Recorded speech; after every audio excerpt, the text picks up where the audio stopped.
Buntis daw po kasi si Jowa. Oo, pero ang nagpapasakit sa ulo ngayon nitong si Sandro, buntis din daw yung kanyang dating girlfriend. Naku po. O ayon kay Sandro, 5 buwan na raw na preggy ang kanyang ex-jowa. Pero aminado rin naman si Sandro na nagkaroon sila ng closure. Oh, habang nililigawan niya naman yung girlfriend niya ngayon na si Karen. Ang masama nga lang, hindi pa raw alam nitong si Karen na buntis din daw ang ex-girlfriend ni Sandro. Alamin nga natin ang mga detalyeng yan. O mula dito, ang bata-bata pa ha, 25 years old. Sandro, magandang tanghali sa'yo. Hello, Kuya Paul. Magandang tanghali po. Oo, naku, boses na boses pa lang, kita mo. O talagang kumusta ba pakiramdam mo ngayon? Machong-macho dating mo sa sarili mo o natatakot ka na? Natatakot po. Ayan. Sandali, linawin ko lang, yung ex-jowa mo ay buntis. Opo. Yung ex buntis ng 5 months. Tapos, itong present jowa mo ay buntis din? Opo, 2 months. Nako. O, wala ka bang ibang ginagawa sa buhay kundi ang ganyan, mag-practice na gumawa ng baby? Papaano yan? Magkasunod na magkasunod. O yung yung nabuntis. Ngayon po naghahanap po ako ng bagong work. Kasi nagsara po yung agency na pinagtatrabuhan ko lahat. Paano? Ngayon po naghahanap po ako ng work. Ibig sabihin wala Kasi ka pang trabaho. Walang pinagkakaabalahan. Bigla po kasing nagsara yung pinapasukan kong agency last time. Okay. Sandali. Kailan mo nalaman na buntis si ex? Yung 5 months ng buntis, kailan mo nalaman yan? Parang last week lang po. So, 2 weeks ago, 2 linggo pa lamang ang nakakaraan na buntis na raw siya 5 months. Pero sinabi mo rin dito, initially, na nagkaroon naman kayo ng closure. Ano ba ang dahilan ng inyong hiwalayan? Nagkalabuan lang din po kasi madaming issue din sa both sides, sa family tsaka sa sarili po namin. Hindi po nagkakasundo. Yan. Okay. So, kailan nga kayo nag-break? Anong buwan?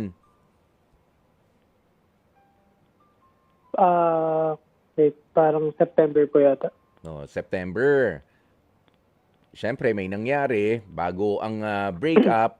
Kaya alam mo naman na sa'yo nga yung ipinagbubuntis niya na 5 months na ngayon. Ibig sabihin, medyo umuumbok-umbok na ng bahagya. Pinakitaan ka ba niya ng papel na siya talaga ay buntis? Meron naman po. No, alam mo, kaya ako tinatanong na ganyan, Sandro, no? Dahil yung iba, dahil nga bitter doon sa breakup, sasabihin lang na buntis sila, ayan, pero hindi naman pala, para lang magulo ka. Para guluhin ka lang, Inaaning ka, kumbaga. Pero ikaw naman, pinakitaan, maayos. Ano ang napag-usapan ninyo nung ex mo na buntis na nga ngayon? Sa ngayon po, sinabi ko po gagawin ko po ng paraan. Kasi ayoko naman din po pabayaan po siya. Pero ngayon pa lang, sinasabi ko sa'yo, huwag mong pabayaan yung sarili mo. Medyo inuubo ka, ha? Ubo ba talaga yan na natetensyon lang o ubo yan na medyo masama pakiramdam? Hindi, malamig lang po kayo po. Malamig lang. O sige, alagaan mo sarili mo. Naku, dala-dalawa yung susuportahan mo. Pero siya ba, si ex ba ay nagde-demand ng tulong sa'yo? Siyempre, magpapacheck up yan, magpapaalala yan. Ano na ang sinabi sa kanya ng mga magulang niya rin? O kung may issue na noon, eto, meron pang dumagdag na issue. Nagpapasama naman po siya kuya po kasi wala din siyang malapitan pa. Yung mga magulang niya nga, nakausap mo na ba? Ngayon po, hindi pa po. Pero pinaplano niya po baka next week po. Pinaplano niya, ibig sabihin, hindi pa nila alam? Opo. Naku. Hindi pa rin alam ng mga magulang niya na nagdadalang tao na itong anak nila. Mahirap na itago yan. 5 months na, nasa second trimester na yung tiyan niya, ano? Ayan, pero sige, kumustahin ko naman itong present jowa mo. Napakabilis naman ng pangyayari. Nakipag-break ka ng September. Tapos kailan kayo naging mag-on naman itong kasunod mong jowa? Ay, hindi po. 2 years na po rin kaming walang communication ng ex ko po. Matagal na kaming break po. Tapos nagkaroon lang ng closure last year. Matagal ng break, nagkaroon ng closure, pero buntis siya sa anak mo. O hindi? Opo. Buntis siya, may nangyari pa sa inyo sa closure? Opo, meron po. Ha? Kumbaga, ito... Nililigawan. Sige, tuloy. Paano? Ayun po. Nililigawan ko po yung current GF ko ngayon nung nag-closure po kami. Sandali nawindang ako ng konti ha. 2 years na kayong mag-ex ni jowa. Tama? Nag-usap lang kayo noong September para doon sa closure. Tama? Opo. Pero doon sa pag-uusap ninyo, may nangyari pa sa inyo. Yun po, meron po. Okay. Pero may iba ka na nililigawan nun. Opo. As in, nung nag-uusap kayo nung September, may iba ka na nililigawan. Eto na nga yung present jowa mo ngayon. Bakit daw hindi inagaagahan nitong si X yung pagsasabi na, Sandro, may nabuo doon sa, sa breakup, may tawag doon di ba? Merong breakup, make love. Hindi na natin, di ba? Breakup sex. Yun na yun Kumbaga, nilagyan nyo na ng tuldok, pero yun lang, may naiwan din tuldok sa kanya. Well, bakit naman inabot na 2 weeks ago pa lang bago niya sinabi na 5 months na ang tiyan niya? Bakit daw? Hindi niya rin daw po kasi alam yung gagawin na una, kaya late niya na din nasabi. Pinag-isipan niya daw po yung pagsabi sa akin. Pinag-isipan. Okay. Kung pinag-isipan ng pagsasabi sa'yo, kaya nga tinatanong kita kanina, ano yung sinabi niya sa'yo? Wala, nagpapatulong lang naman, di ba? Nagpapaalalay. Tapos, hindi pa niya nasasabi rin sa poder niya. Wala ba siyang karelasyon ngayon? Wala daw po. Wala daw. O kahit ikaw, hindi ka sigurado. Medyo alanganin talaga yung mga pinasok mo. Pero sige, tuloy nga muna tayo. Ito namang si present jowa mo, kailan mo inumpisahan na ligawan? Sorry, Kuya Pai. Yes po. Kailan mo niligawan yung present jowa mo? Around parang July po. Ay, mga June po. So, ibig sabihin, nagtaksil ka pa dito sa present jowa mo. Tapos siya naman ay buntis na rin ngayon ng 2 months. At totoo rin yan, na-check nyo ba? Nakapagpa-check? Opo, nakapagpa-check din. Ayan. Ano naman ang mga pinaplano nyo na pag-uusapan ninyo? Ngayon po, sasabihin na lang din agad sa parents. Ito ang sitwasyon mo ngayon, ha? Papaano mo sasabihin sa present jowa mo na meron ka ring nabuntis na nauna pa sa kanya? May plano ka bang ganun? Opo, Kuya Pai. Magiging Ha? honest po. Yan ang matindi-tindi ngayon. Alam mo, kanina maganda gising ko. Wala namang masakit sa ulo. Parang sumakit ulo ko ngayon.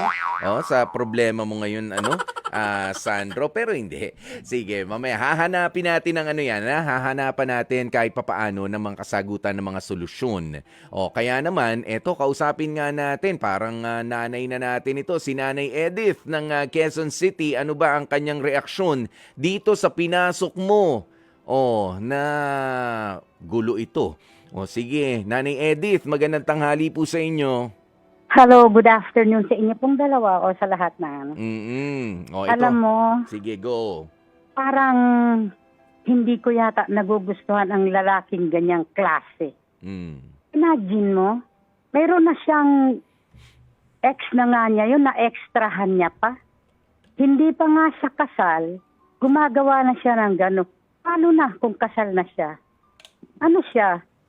Magtatatag ba siya ng poultry o ano ba yan? Mm. Hindi maganda. Kung ako sa'yo, girl, hindi ako pakakasal sa ganong klaseng lalaki. At ikaw naman lalaki, bilang advice, pangatawanan mo kung sinong nauna. Kasi, maawa ka dun sa mga naging bata. Anong gagawin mo dun? Kaya mo bang buhayin yung dalawang asawa mo? Sorry Mm. kasi naaawa lang ako doon sa mga babaeng ginagano ng mga lalaki. Nakakaawa. May nanay ka, may tiya ka, may lola ka, may kapatid ka. Hindi mo ba naisip na gantihan sila? Kayo, ikaw, Kuya Boy. Mm. Oh, ba't Sa palagay naman mo, sinama niyo maganda? pa ako? Oh, ba't naman Natakot naman ako sa tanong niyo, Nanay Edith. Oh, binibigyan nga kita ng pagkakataon na magpakananay naman dito kay Sandro. Oh, dahil dun nga sa mga pagkakamali niya. But then again, 'di ba, Nanay Edith, hindi na natin maibabalik eh. Hindi mo naman pwedeng ay may nabuo na ron sa isa. Kukunin ko na lang ulit yung para wag na magtuloy yung pagbubuntis nung isa. Of course, hindi naman pwedeng ganoon. Hindi dapat panagutan niya na yung nauna, di ba? Oh, papaano yung pangalawa? Ano sa tingin mo ang dapat gawin naman dun sa pangalawa? Nabuntisan din eh. Yun nga yun nga ang sinasabi ko, di ba? Mm. Anong gagawin niya dun sa dalawang babae? Puro may magkakaanak siya. Mhm. Gaano ba siya kayaman para masustentuhan niya lahat? Ayun Ano? na nga. Sino ang kabit? Sino ang totoo doon? Actually, parehong Diba? lumalabas. Unofficial pa sila. Oh, dahil Kaya parehong nga girlfriend, isang ex, isang girlfriend. Wala pang papel. Kumbaga, unregistered pareho. Oh, yun. Siyempre, ang unang papalag doon yung nauna kasi malaki na yung kanya eh. Mhm. Kahit pa sabihin na sabi mo. ex eh. Oo. Kahit nasabi, ako man ang lumagay sa katayuan ng babae, hindi ako papayag na hindi mo ako pakasalan, malaki na ang akin. Mhm. Baby na to, yung isa, Oh. maliit pa yun. Aba, teka lang. Sabihin, lalaki rin naman to in a few Wala, months laki time. nga. Pero, Oh. sino ang magiging kabit sa inyo kaya? Sa Ayun palagay mo? lang. Pero, Diba? oh, Masagwa, pangit. Yun lang. Maawa naman siya doon sa mga babaeng ginaganon niya. Huwag naman siyang pasok ng pasok. Mahirap yun. Pag-isipan niya muna Mhm. para naman walang maaapi. Di po ba? Yes. O, sige. Kawawa. Oo, talagang naramdaman. Mag-check po kayo ng BP pagkatapos ng pag-uusap natin, Nanay Edith, ha? Ha? Apo, Check. okay. Oh, Thank you. yung maintenance nyo, i-take nyo. Oh, yung pang Thank blood you, pressure na. sir. Oh, pero ito, hindi na, tatawalan tayo ng konti doon kay Nanay, dahil talagang ganyan ang damdamin. 60 years old na po kasi itong si Nanay Edith, pero kita nyo naman yung gigil niya. Ikaw, Sandro, isa yan sa mga sample, at ito, hindi mo pa kilala, ha? Si Nanay Edith, tama? Sandro? Sandro? Ayun na. Parang ganito ang magiging Hello. system. Kala ko naman, Sandro, pati ako tatakbuhan mo. Lalagyan nga natin, hahanapan natin ng solusyon yung problema mo. Ayan, pero hindi, narinig mo ang bugso ng damdamin ng isang simple nating caller na si Nanay Edith. O hindi lang yan ang matatanggap mo mula sa mga magulang din itong mga babaeng nabuntis mo. Ha? Kaya you have to be ready emotionally at kailangan mo ring tanggapin yung mga magiging pagkakamali mo. O kahit na dyan mismo sa present girlfriend mo na si Karen, doon sa ex mo na nabuntis mo rin, ikaw naman di ka nag-iisip. Sabi ko nga sa'yo kanina, di ba? O kapag ex mo na yun ba't kinailangan after 2 years na magkaroon pa ng closure? For all you know, baka meron siyang obsession sa'yo. Ano bang pinag-usapan nyo rin sa closure? At nauwi pa kayo sa kama? Ano, last na to? Normal na kamustahan. Kamustahan lang kuya po kaso nakainom nga, yun nga din po yung, alam ko naman pong mali yun talaga kuya po. Oo, ayun na. Nabigla din naman po. Nabigla. Nabigla, kaya nga hindi agad kumustahan sa kama.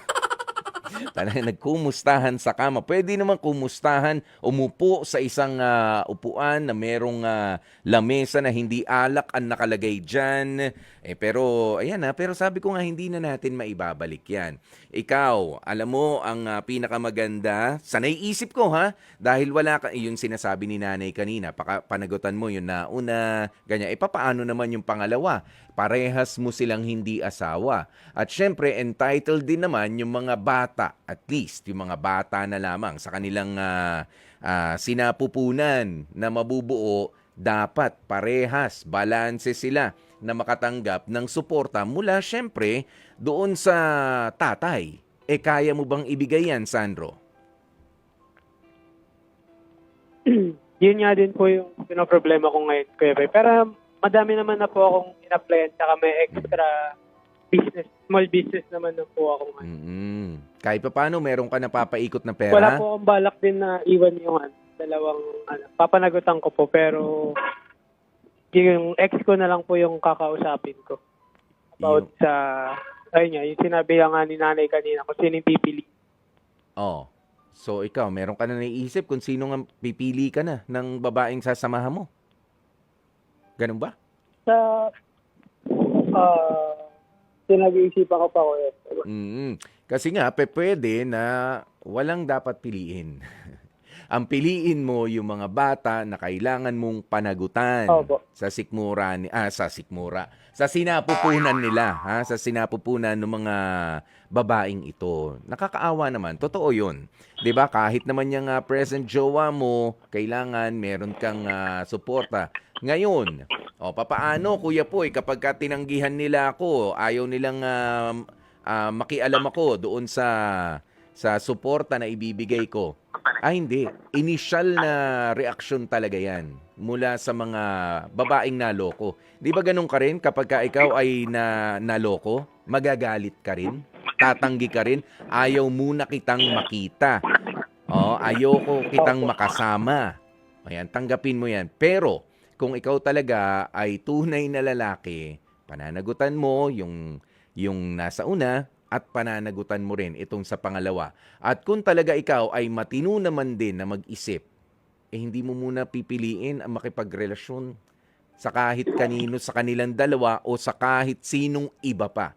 Bakit kamo, Sandro?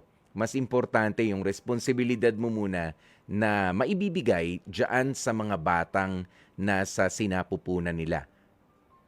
Yun yung mas importante sa ngayon. Opo. Oo, yan. Wala kang dapat piliin. Piliin mo yung mga bata, yung mga magiging anak mo, pambihira ka. Sige, basa lang tayo ng ilan sa mga reaksyon dito sa sa ating comment section. Sabi ni Gail Enriquez, sorry pero disagree ako sa sinabi ni naunahin yung nauna dahil malaki na yung nasa ex niya.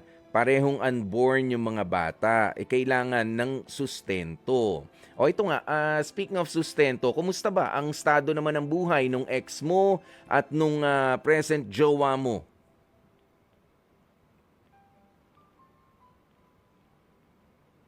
Sandro? Nahimatay. Kuya Poy, sorry na putol. Kumusta naman yung estado ng mga buhay nila? Sila ba may mga hanap buhay na rin? Yung ex mo? Meron naman po. Oo. Syempre, kapag kaya ni nagbuntis at kinilangan ng mga anak, matitigil yan. Kaya mong suportahan yun. Ayan, at syempre, ganun din yung present girlfriend mo. Meron din. Opo, meron din. Ayan sabi ni sino pa to? Si Joan Avellano, sabi niya, natawa ako doon sa last na to. Papaano yan? Doon sa closure na. Pero wali. May nabuo pa. Last na to kasi magtatagal na ang komunikasyon natin. Sabi naman nitong si Arian Joy Aganan, ito ay mula sa Taiwan. Napaka-awkward naman kasi nung isang babae. Closure na, pa. Ayan tuloy, may nabuo. Kawawa naman yung mabubuong baby na hindi pa ready at walang sapat na pera for the future, kung ang hirap pa naman ng buhay ngayon. O ito, sabi ni Von Bailon, yari ka, Sandro. O yun, 'di ba? Yun yung mga nasabi nila.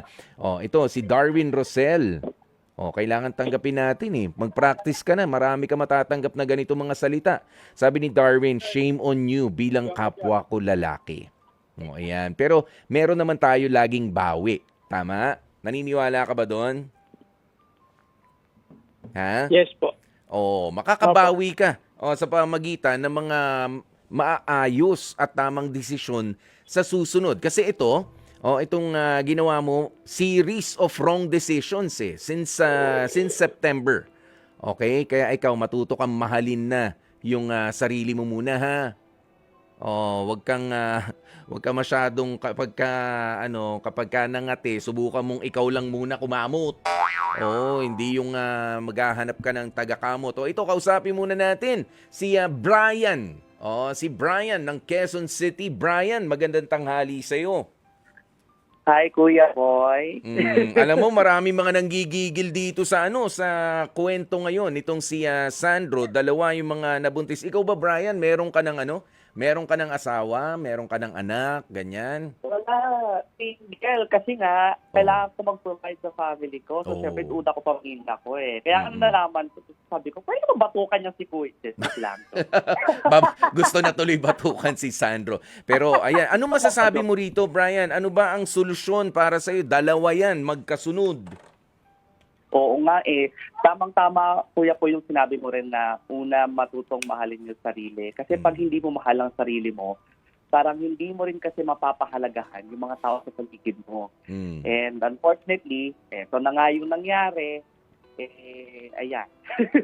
Napagsabay yung dalawa, tapos nag-multiply pa sila.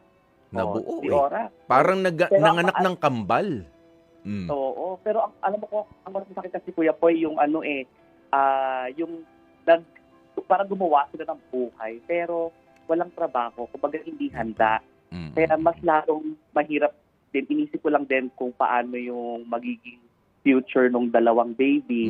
Kaya para kay Kuya, sana, kasi medyo mabigat talaga to, no? Hindi siya nga medyo So, mabigat sana, talaga, tama yun. Una sa lahat, hindi niya matatakasan ang katotohanan. So, kailangan niya talagang sabihin ang totoo at kailangan niya harapin ang ano man yung maging consequence nun. At dahil meron bang bata, there are children on the way.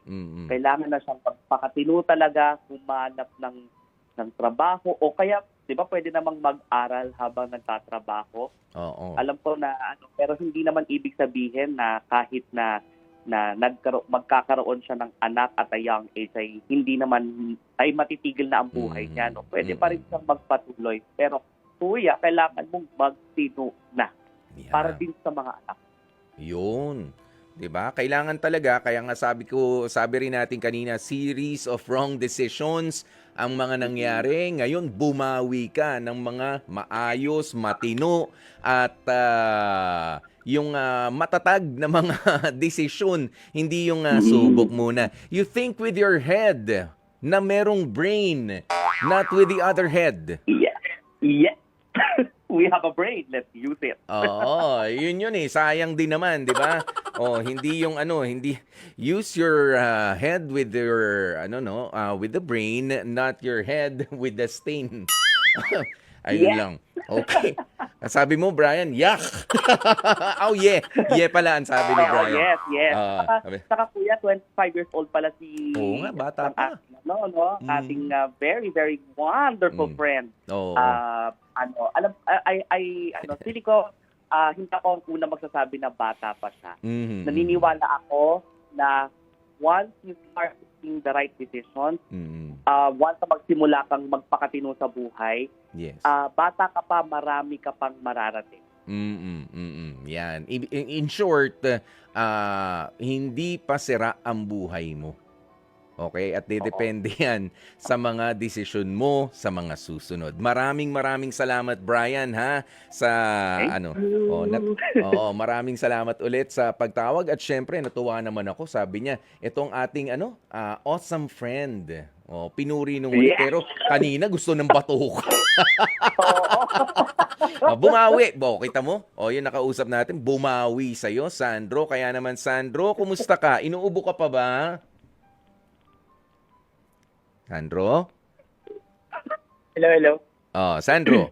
Yan. Alam mo, napakarami ng mga concerns sa'yo, no? Alam ko yung galit nila ay parang hindi naman talaga yan galit, kundi inis ng mga nakababata, ng mga nakatatanda, mga kuya mo, ng mga ate mo, nanay nga natin, halimbawa, di ba?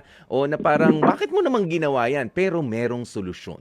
Okay? Wag kang bibigay sa buhay, ha? Mas dumadami ang responsibilidad, ibig sabihin, mas dumadami rin ang ating pag-e-effort na magpakatino na sa buhay. Yun lang naman yun eh.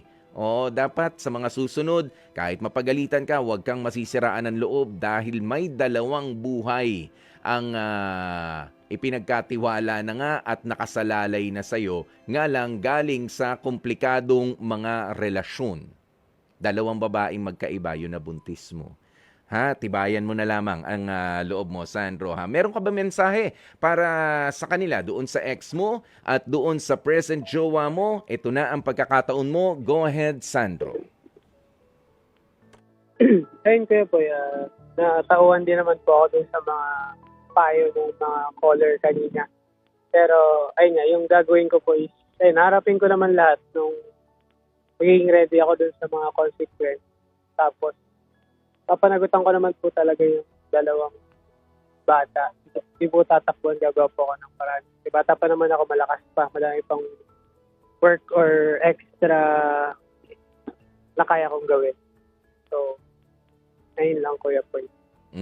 Wala ka bang mensahe na partikular para sa kanilang dalawa, kay ex, tsaka dun kay, unahin na muna natin si ex, anong message mo sa kanya? Ay, sorry Kuya Poy, baka sa na lang, private. Na lang po private na lang. At kahit kay girlfriend, hindi mo pa kasi nasasabi. Ang dami mo pang explanation yan. Na mga gagawin. Kaya magpakatatag ka, ha? Tuloy lang ang buhay at Sandro, may mga nangangailangan sa iyong dalawang bata na walang kamuang-muang. Sana tama ang mga desisyon na gagawin mo sa susunod.